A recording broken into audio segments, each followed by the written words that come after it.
Nice start by Cade today, and then Evan, the two of them were 4.1 or 4.2 innings of perfect ball, really? It was. It was good to see Cade, Grundy take that next step. I know his first outing was a little bit of a rush because we had to run him out there in the second inning. But, as our sophomore class has done, we've talked about Liggett, we've talked about Koger, it's time to take that next step and be a count-on guy and be consistent. And I think there's room for improvement even in Cade's outing as he'll try to stay out of the three-ball counts a little bit and things, a little bit sharper, a little more efficient. But, hey, he didn't give free bases and he attacked the strike zone, which, especially after Saturday's game, that's been the emphasis. Not that Coach Williams hasn't been emphasizing it all year, but the frustration of Saturday's performance and the free bases, it's good to see the last two games, and we've been aggressive in the strike zone. Combined to pitch a shutout, tally double-digit runs, defense looks solid. This kind of day has to make you feel confident, especially as you head into Texas facing an uptick in competition. I'll tell you, so pleased with the effort today because human nature, social media, everybody's been talking about the Houston trip. And I don't blame our fans and everybody else for being excited and looking forward to a fun baseball trip. But, man, I wanted to make sure we were focused today. Like, you got to respect the game and your opponent, and today could be the last day you get to play this game. And I challenge this group, play it like it is your last day. And, man, they did. I mean, they were loose, they were free, and they had some success, and it worked out. Patrick, seems like he keeps making a case, hey, I want this DH job, with each trip to the plate. I don't know if Patrick would say he wants any job. Just his demeanor, he just wants to play. He smiles, as you could tell. He's pretty, carefree and easygoing, and it's a gift. I mean, it's a gift to have talent, but it's a gift to not let the heart race too fast and get all worked up. And then, we try to prepare these guys or teach them, don't get too high and don't get too low.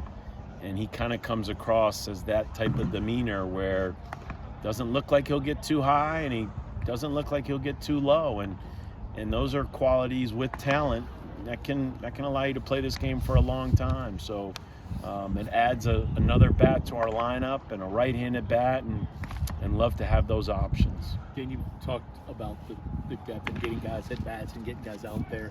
How important are these days when you can get 6 or 7 other guys at bats and give them a chance, give them an opportunity? They're huge. We keep saying it, you got to be ready. The pitchers have to be ready. The position players, you have to be ready when you walk into this dugout because we have that group. They're all deserving of being in the lineup and in the mix. So if you don't start, all right, I got to get ready because Coach could call on me. And like I said, we talked about it. Cade got called upon last week in the second inning for an unfortunate situation. So the hitters have to be prepared as well. So they know I love playing as many pitchers and position players as we can, and so it doesn't matter what the score is. Hey, the pitching staff did it. Didn't matter what the score is. They all came out. I know Caleb had the one walk, but outside of that, man, they were pretty darn special today.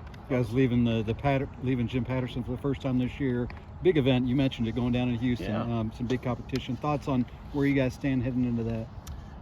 Obviously, we're not a finished product, but who is at this time of the year? Don't get too high when you're playing good, and don't get too low. I mean, it's so early in the year.